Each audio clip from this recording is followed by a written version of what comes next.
사랑하고 축복을 드립니다. 여호사밧은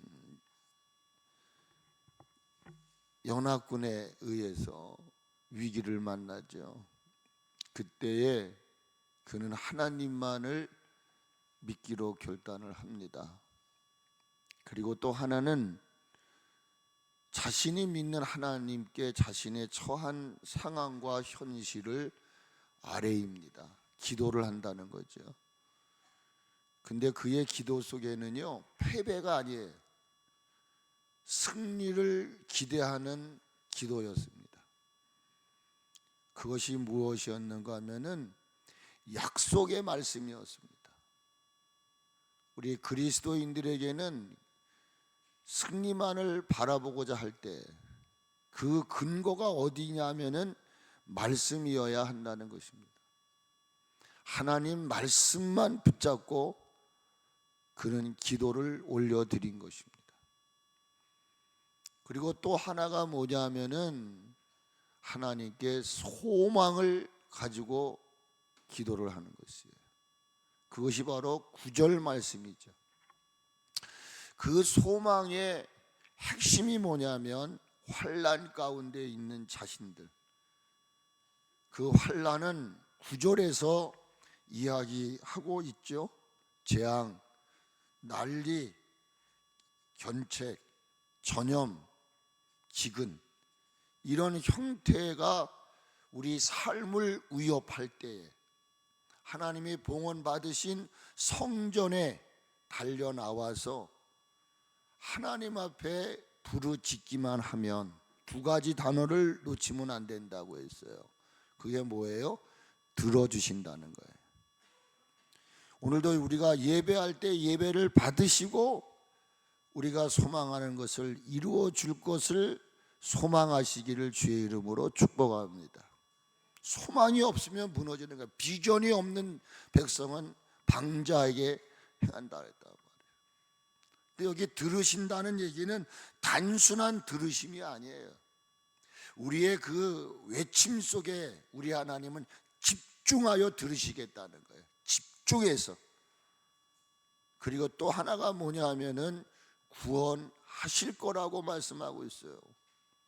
이 구원한다고 하는 말은 좁고 답답하고 결핍한 상태에서 자유를 주는 거예요. 그리고 풍족함을 누리게 해주시겠다. 제가 짧은 베트남 그 열정을 다녀와서 너무나 놀랐어요. 우리나라는 베트남에 비하면 겉은 화려한지 모르지만요, 진정한 자유가 없어요. 참 비전이 있는 나라다. 그래서 여러분, 우리 설권사님 아드님이 그곳에서 사업을 하고 있는데, 저는 지금 기도를 하면서 하나님 베트남을 사랑하여 주시옵소서.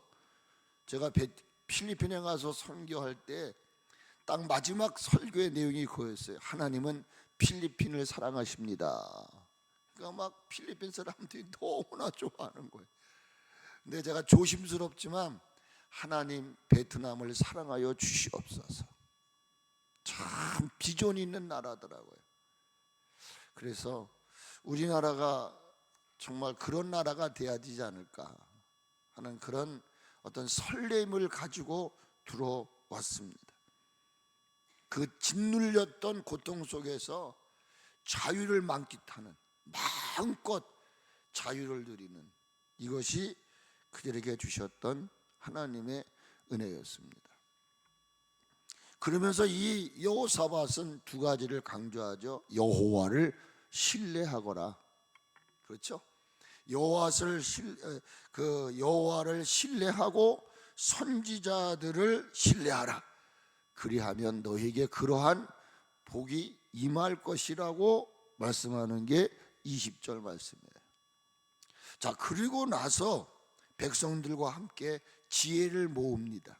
어떻게 하면 이 연합군을 이길 수 있을까? 어떻게 하면 이 위기 상황을 벗어날 수 있을까? 하면서 머리를 맞대고 의논을 해요. 의논을 하고 난 다음에 한 가지 아주 독특한 전략을 세우게 되는 것입니다. 21절을 보실까요? 같이 한번 읽어보실래요? 시작. 백성과 더불어 의논하고 노래하는 자들을 택하여 거룩한 예복을 입히고 군대 앞에서 행진하며 여호와를 찬송하여 이르기를 여호와께 감사하세 그의 인자하심이 영원하도다 하게 하였더니라고 말합니다. 왕과 그 주변의 사람들이 모여서 의논을 해요. 이 위기 상황 속에서 어떠한 전략을 세울 것인가 결론이 내렸죠. 그게 뭐였느냐면 찬양하는 자들을 선택한 것입니다. 싸움에 능한 자를 택한 게 아니라 찬양에 능한 자들을 선택을 하셨습니다. 여기에 찬양하는 자는 우리인 것입니다. 믿으면 아멘 하십시오. 여러분, 하나님이 우리를 지으신 목적은 이사야에 보니까 영광받기 위해서라 그랬어요. 하나님이 우리를 이 땅에 존재하는 이유는 나를 지으신 그 하나님을 찬양하도록 지으셨다는 거예요. 이건 부정할 수 없는 사실인 것입니다. 그런데 찬양해야 할 사람들이 찬양을 잃어버리고 살고 있다는 사실인 것입니다. 여기 찬양하는 자들을 택했다라는 말이에요.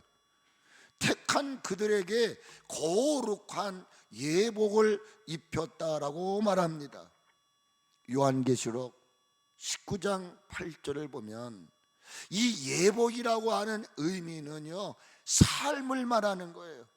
우리 그리스도인의 삶, 하나님이 지으신 목적도, 하나님이 우리를 선택하신 목적도, 하나님이 우리를 위해서 십자가에 달려 죽으신 목적도, 하나님께서 연약한 저와 여러분들 곁에서 늘 이끄시는 목적도 하나님은 우리를 통하여 찬양받기 위함이라고 에베소서 1장 3절로부터 13절까지 신령한 복에 대해서 이야기를 하는 거예요. 그 목적이 뭐냐? 찬양받기 위해서, 찬양을 받기 위해서 하나님은 우리를 선택하시고 우리를 죄에서 자유를 주시고 우리를 보호하신다고 말해요. 근데 여러분 보세요. 우리에게 한 가지 놓치고 사는 게 뭐냐면 찬양이 없다는 거예요. 말씀드린 대로 요한계시록 19장에서 세마포 옷을 입혀라, 빛나고 깨끗한 세마포 옷을 입히라고 말을 합니다. 그러면서 그 19장에서 이 세마포 옷은 성도들의 거룩한 행실이다. 여러분, 하나님이 함께 할 때 여러분 승리하는 줄 믿으시기를 바랍니다. 그런데 어떤 자를 선택하셨느냐, 어떤 자들에게 거룩한 예복을 입혔는가를 여러분 요한계시록 14장에서 14만 4천 명만이 그 하늘의 천상에 찬양을 올릴 수 있다 이렇게 얘기를 해요. 14만 4천 명이라고 하는 것은요, 하나님의 선택된 자들을 말하는 거예요. 이스라엘의 12지파, 12제자, 이걸 우리가 영적인 의미로는 그런 의미예요. 그런데 이런 자들이 신약시대에 누구냐 이 말이에요. 세마포 옷을 입힐 자, 거룩한 옷을 입힐 자, 잔치가 배설되어 있는데 한 사람을 끄집어내요. 그가 누굽니까? 너는 어찌하여 예복을 입지 않고 여기를 들어왔느냐. 예복을 입지 않은 자를 하나님은 끄집어내시고 슬피 우는 곳으로. 여러분, 예복을 입었다고 하는 얘기는 우리의 것이 아니라 우리의 것이 예수 그리스도로 우리를 보호한다는 거예요. 근데 이 예복은 아무나 입히지 않는다 이 말입니다. 여자와 더불어 자신을 더럽히지 아니하여 순결한 자를 하나님은 선택하시고 옷을 입히는 거예요. 뿐만 아니라 어린 양 되시는 예수님이 어디로 인도하든지 간에 따라가는 자다, 순종하는 자들에게 예복을 입히시는 거예요. 그리고 또 어떤 자들에게 예복을 입히셨는가 하면은요, 거짓말을 하지 않는 자, 그리고 흠이 없는 자들에게 예복을 입히셨다고 얘기해요. 바로 여기 21절에서 말씀하는 백성과 더불어 의논하고 노래하는 자를 택하여 거룩한 예복을 입혔다. 오늘 저와 여러분이 이 세상에 속하지 않고 하나님 앞에 나와 예배하며 찬양할 수 있도록 오늘도 하나님의 은혜의 옷을 여러분에게 입혀주신 줄 믿으시기를 주님의 이름으로 축복합니다. 그들을 통해서 하시고자 하는 게 뭐예요? 찬양을 하라는 것입니다. 하나님의 전략은 찬양의 전략이었습니다. 이것이 바로 승리케 하시는, 같이 하세요, 하나님의 뜻이다.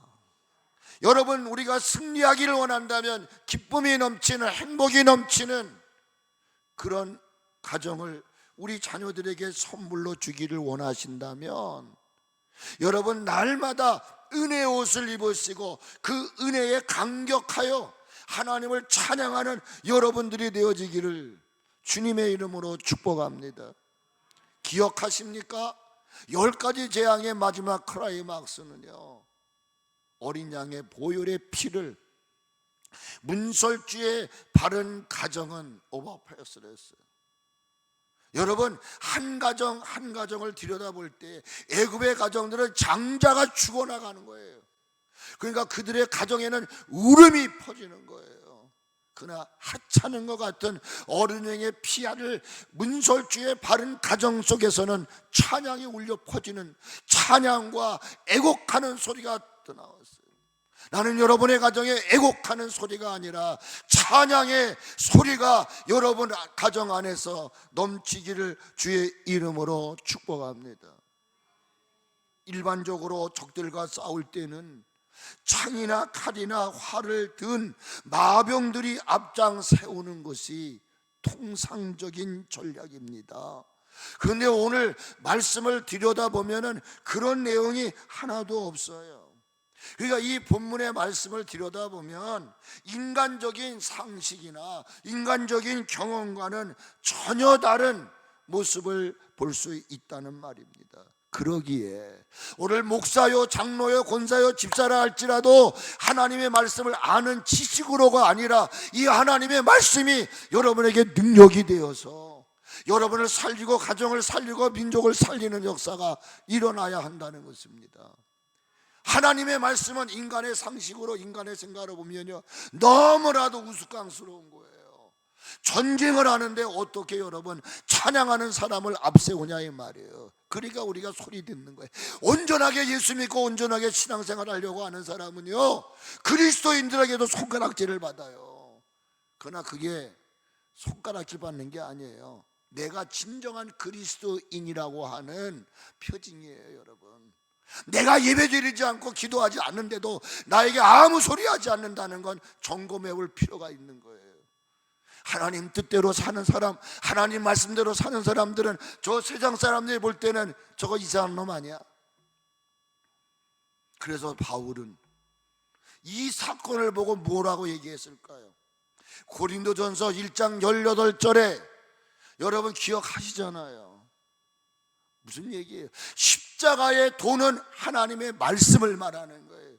하나님의 말씀이 멸망하는 자들에게는, 오늘도 교회 안에 겉은 그리스도인이지만 염소 같은 사람들이 있다 그 말이에요. 멸망할 자들이 있다 그 말이에요. 그러니까 이 멸망하는 자들에게는, 아니 어떻게 전쟁의 성가대를 택하고 옷을 입혀가지고 그게 어떻게 전쟁을 이기는 방법이냐라고 용서하세요, 저건 미친 사람들이 하는 짓이지 그게 뭐 하는 거야? 그게 바로 십자가의 도가 멸망하는 자들에게는 미련해 보이는 거예요. 그러나 구원받은 저와 여러분들에게는 하나님의 지으심을 입었고 내가 하나님의 자녀라는 사실을 믿는 자들에게는 하나님의 말씀이 능력인 줄로 믿으시기를 축복합니다. 저는 이 말씀을 읽으면서 떠오르는 장면이 있었어요. 많고 많은 전쟁들 가운데 여기 오늘 성가대를 세워가지고 찬양을 부르는데 어떤 내용이 떠오르냐면요, 미디안과의 싸움이 떠오르더라고요. 기도하는데 하나님이 야, 미디안과 그 미디안의 싸움을 아느냐? 여러분, 자원한 군인들이요 많았었어요. 그런데 그 중에 다 제하고 300명만 남겨요. 300명이 그 메뚜기 떼와 같은 미디안의 군대를 이기기 위해서 하나님이 준비하게 하셨던 무기가 뭐냐? 소리 나는 게 2개였어요. 그게 뭔지 아세요? 그게 뭔지 아세요? 첫째는 항아리였어요. 항아리는 두들기면 둥 하는 소리가 난단 말이에요. 또 하나가 뭐였습니까? 나팔이었습니다. 그렇습니다. 그 항아리를 깨트리고 나팔을 불 때 미디안 군대가 깨어 일어나요. 그리고 지들끼리 막 죽이는. 그리고 또 하나가 뭐냐면은요, 횃불을 들게 했어요. 여러분, 전쟁에 나가는 메뚜기 떼 같은 군대와 지금 싸우는데 이 삼손의 군대는 300명밖에 되지를 않아요. 그리고 그들이 들었던 무기는 항아리와 횃불과 나팔밖에 아니에요. 근데 승자는 어디였습니까? 승자는 여러분 300명이 이긴 줄로 믿으시기를 주님의 이름으로 축복을 드리는 것입니다. 여호사밧 왕과 백성들이 의논한 후에 내린 결정이 뭐라고요? 노래하는 자들을 선택하고 거룩한 예복을 입히고 군대 앞에 행진하게 하는데, 그냥 행진하게 하는 게 아니에요.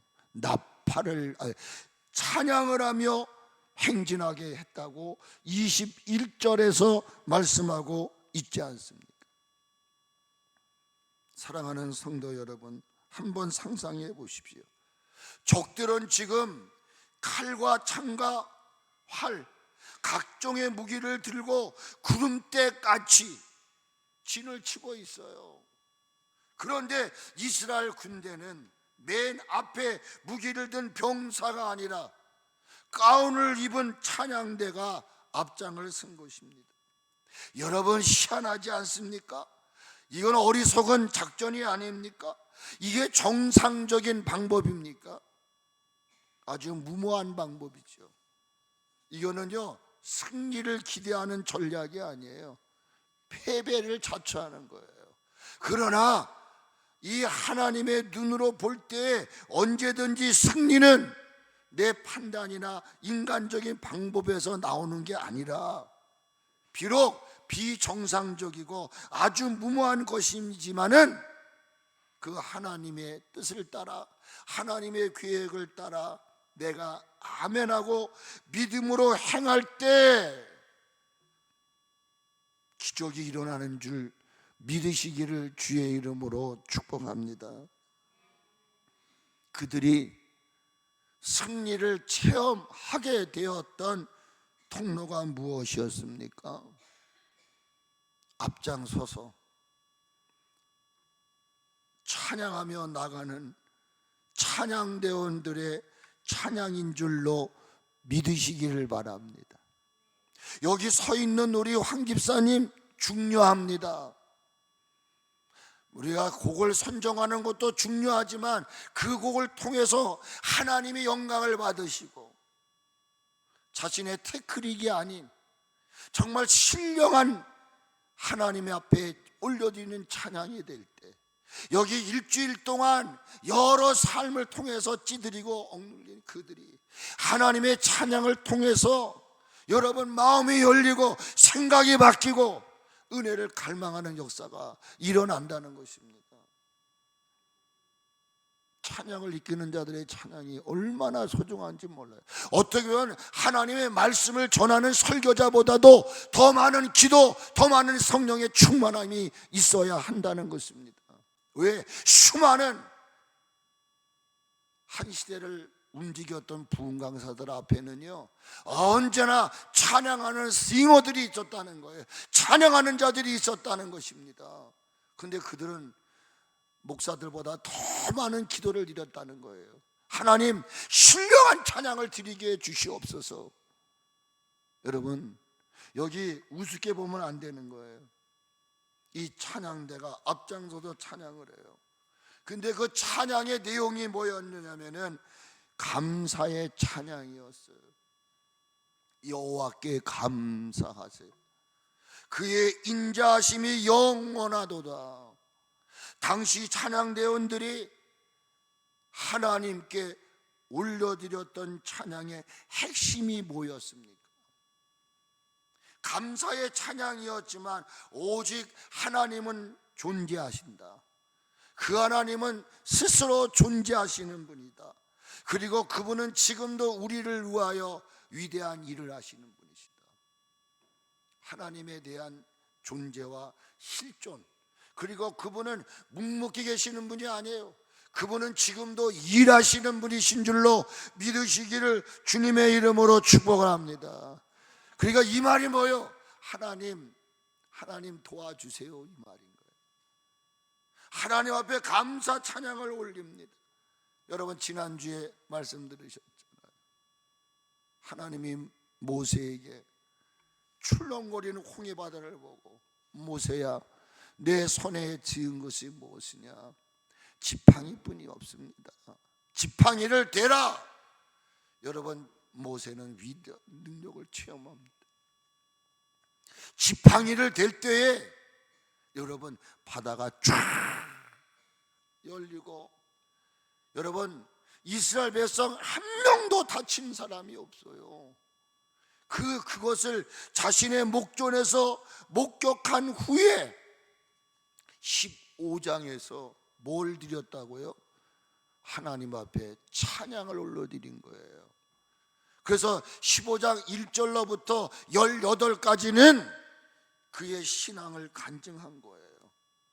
그 중에 11절 말씀, 출애굽기 15장 11절에 두 번 반복되는 단어가 있어요. 누구니까? 주와 같은 자가 누구니까? 기이한 일을 행하는 자가 누구입니까?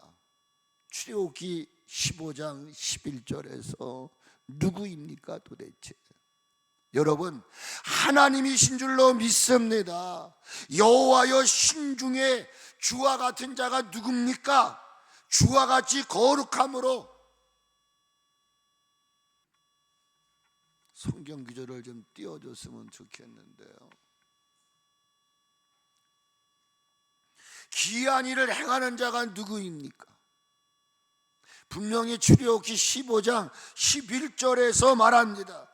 여호와여 신중에, 다신 여러 신중에 홍해를 가를 수 있는 분이 누구냐의 말이에요. 하나님밖에 없다는 거예요. 할렐루야.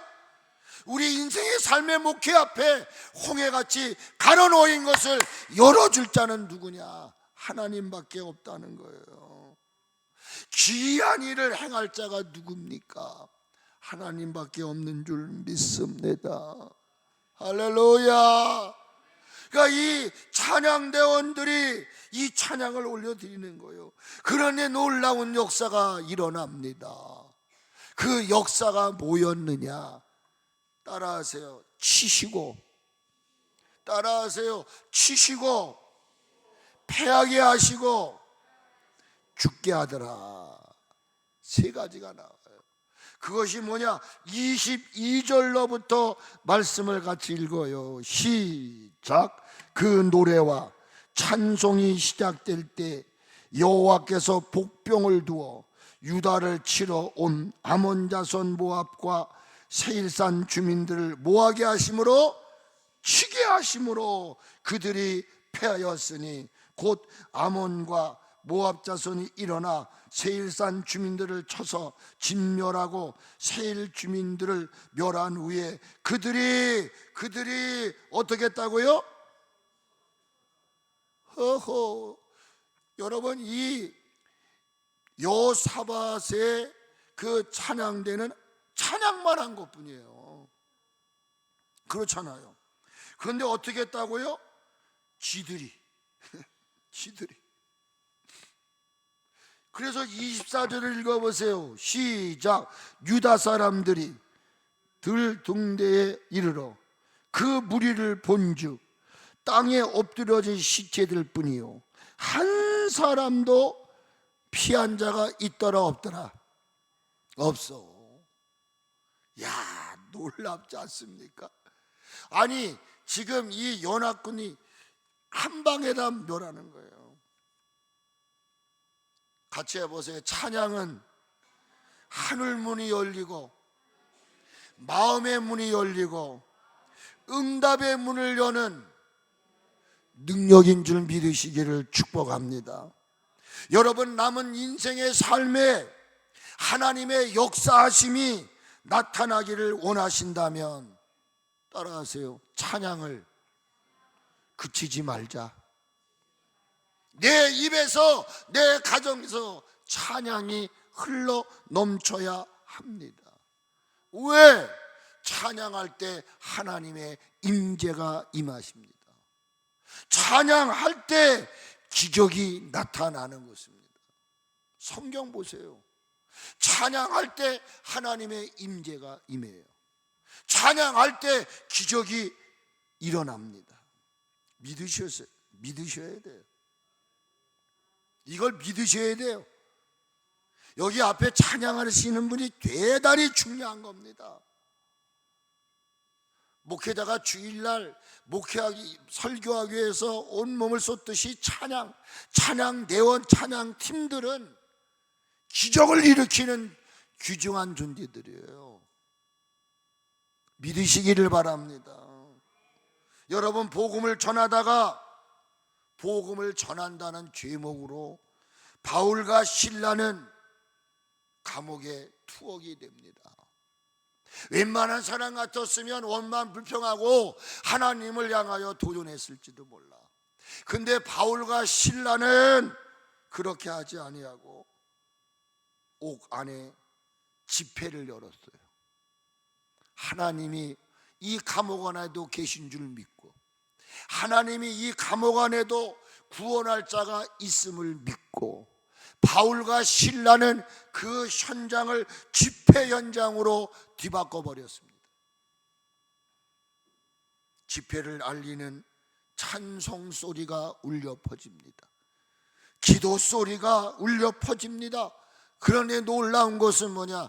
기도와 찬양의 소리가 울려 퍼지자 옥토는 움직이고 죄수들의 손과 발을 묶었던 그 착고가 풀리고 그들이 나갈 수 있도록 옥문이 열리는 것입니다. 그때 간수장과 간수들이 어떻게 하는 거예요? 두려운 거예요.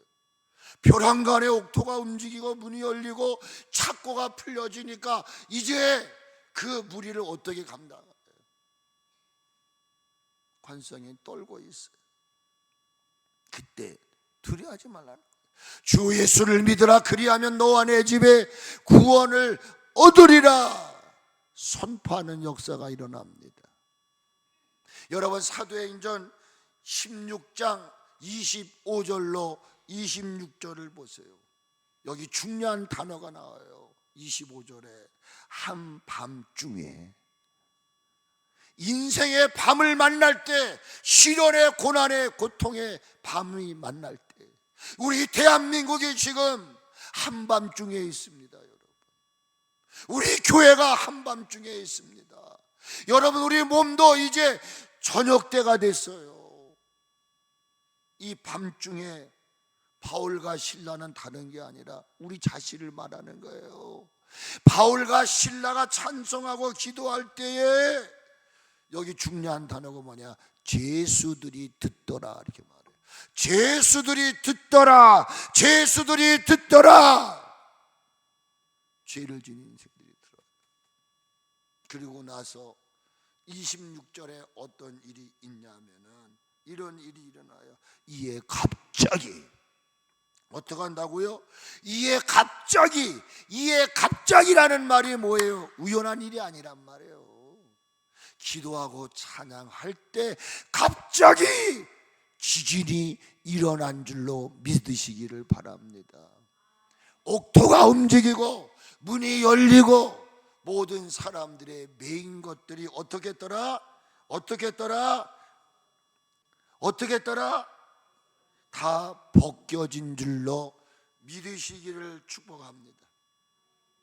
오늘 우리 교회가 찬양이 일어나면, 찬양이 회복이 되면 하나님의 영광이 나타나고 우리를 묶었던 모든 악한 권세들이 여러분이여 물러가는 줄로 믿습니다.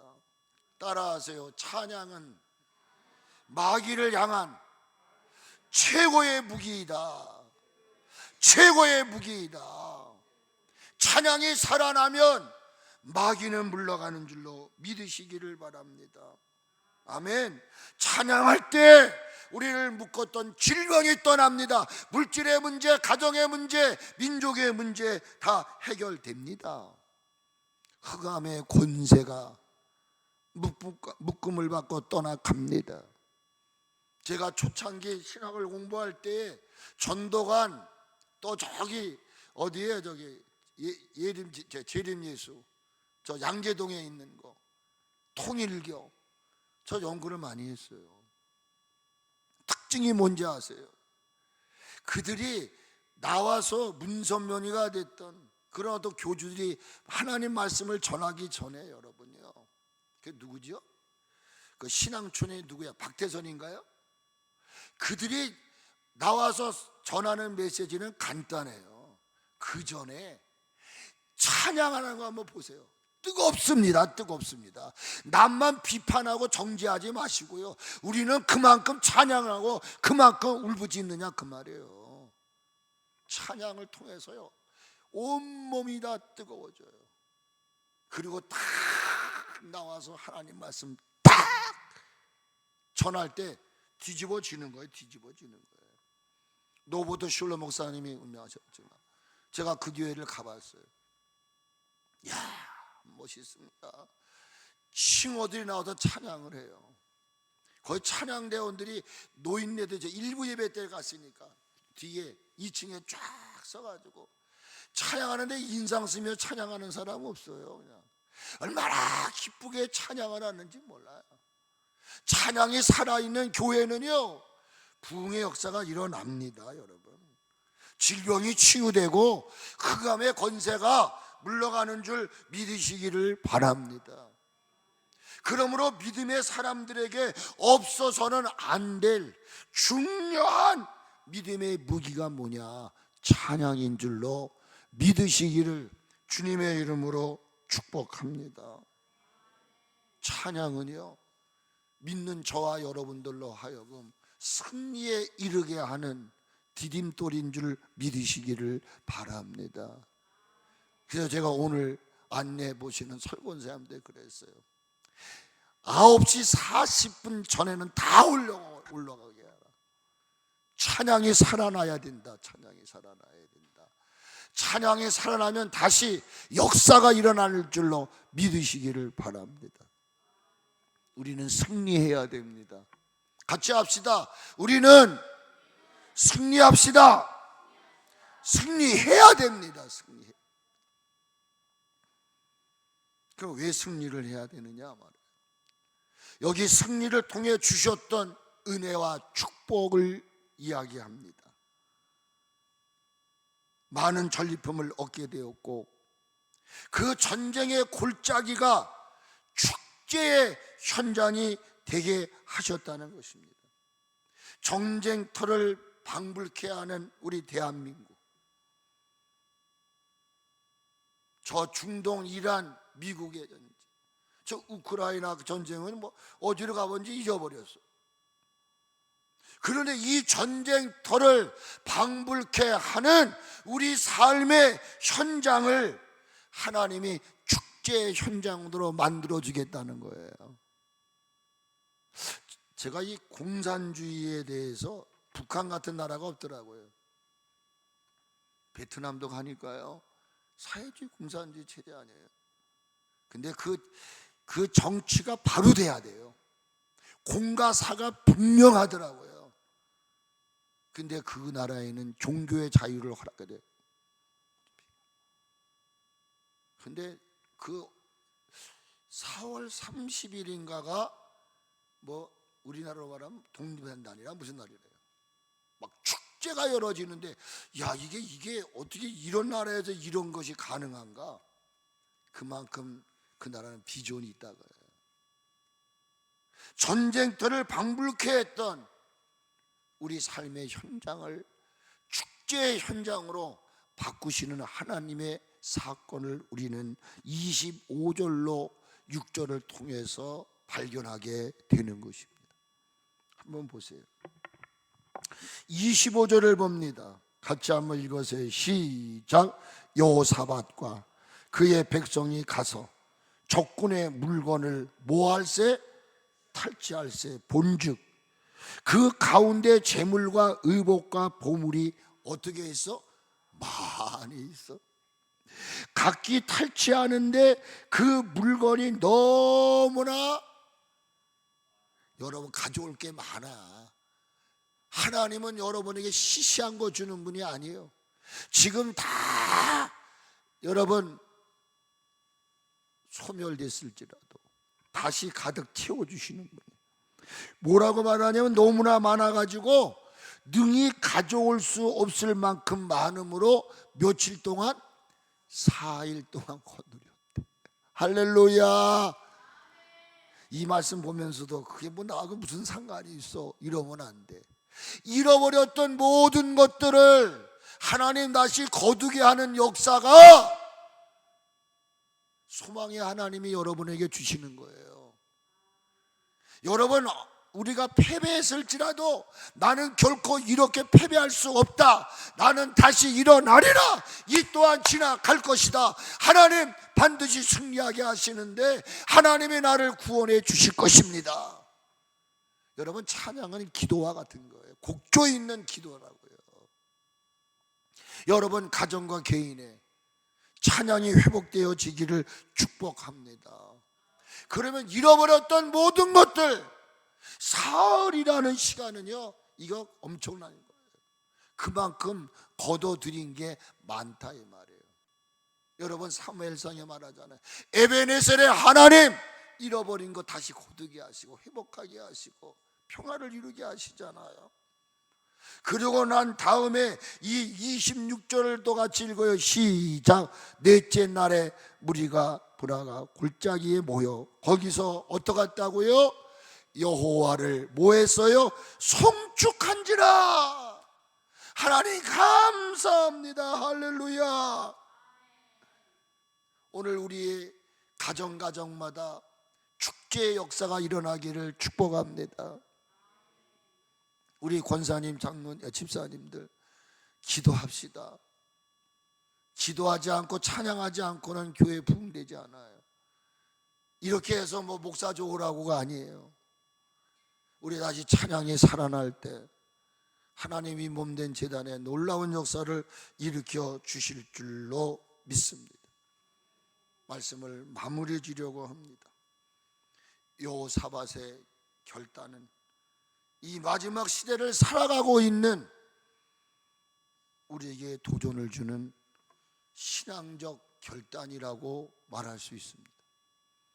하나님이 여호사밧의 신앙적인 결단이 이 마지막 시대를 살아가고 있는 저와 여러분들이 지녀야 할 신앙적 결단임을 예고하고 있는 것입니다. 어떻게 하시렵니까? 선택은 여러분에게 달렸습니다.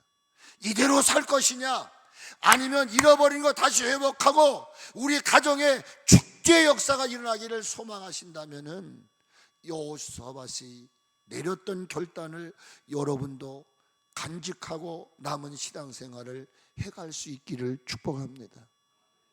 여호사밧의 신앙의 결단은 무엇이었습니까? 내가 믿는 하나님은 분명 존재하시며 전능하신 분이시다. 그 하나님은 지금도 내 삶의 현장 속에서 늘 나의 곁에서, 더 나아가 이 사랑하는 나의 조국 대한민국과 하나님의 피로 값주고 사신 교회와 하나님이 그 행복을 나눌 수 있도록 주시던 우리의 가정들, 그 하나님은요 지금도 여러분의 가정과 교회가, 나라가 행복한 나라가 되기를 원하고 계신다고요. 그래서 주님은 지금도 합력하여 선을 이루어 주실 것을 믿고 내 뜻대로가 아니라 하나님 뜻대로 살아가겠다고 하는 결단인 줄로 믿으시기를 축복합니다. 온전한 결단은 새로운 역사를 낳게 한답니다. 여러분, 성경을 자세히 보셨습니까? 모압과 아몬의 연합군은 강했습니다. 그래서 여호사밧 왕도 마음에 두려웠다고 합니다. 따라하세요. 그러나 더 강한 것은 하나님을 향한 나의 신앙적인 결단을 하게 하는 것이다. 여러분, 연합군이 강했습니다. 그러나 더 강한 것은 하나님이었다 이 말이에요.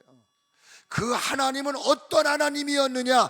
두려워하고 있던 여호사밧 왕의 마음속에 내가 너와 함께 해줄게, 내가 너를 승리케 해줄게, 이것을 믿게 하는, 그리고 그 하나님 앞에 엎드리는, 한 인생을 패배자를 승리자로 만들고 없는 자를 있는 자로, 무명한 자를 유명한 자로 만들게 하시는 것이 하나님의 역사다 그 말이에요.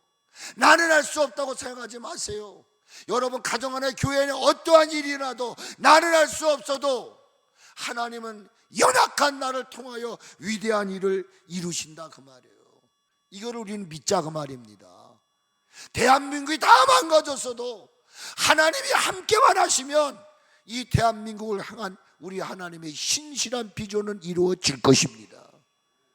반드시 대한민국은 세계 만방에 복음 전하는 나라가 될 거예요. 우리 교회도 그렇습니다. 저는 부족하지만 저의 대를 이어갈 후임자들이 더 큰 능력을 행할 거라고요. 여호사밧 왕은 두려움 속에서도 하나님만을 믿기로 그래서 결단한 것입니다. 그리고 즉시 낯을 하나님께로 향하여 하나님의 역사하심을 기대하며 백성들과 함께 금식하며 하나님의 약속의 말씀을 부여잡고 기도한 후에 우리 힘으로는 이길 수가 없어. 하나님이 말씀하셔 찬양대를 세우고 그들에게 옷을 입히고 그들에게 앞장 세워서 찬양하라고 한다 하는데 이게 무모한 짓 아니냐 이 말이에요. 그러나 그 심령 속에 믿음의 결단을 허락하신 그 하나님이 그의 믿음을 보시고 여러분 찬양하며 나아갈 때에 그의 소망대로 승리를 이루신 줄로 믿으시기를 주의 이름으로 축복합니다. 이것이 바로 이 시대를 살아가고 있는 우리에게 요구하는 신앙의 결단인 줄로 믿습니다. 오늘 우리들의 위기는 무엇입니까? 나라와 교회와 가정의 위기는 무엇입니까? 경제, 안보의 위기입니까? 나 자신의 신앙적 위기입니까? 자녀들의 신앙적인 삶과 미래적인 삶의 위기입니까? 같이 한번 합시다. 어려울수록 기본으로 돌아가자. 다시 기본으로 돌아가면 됩니다.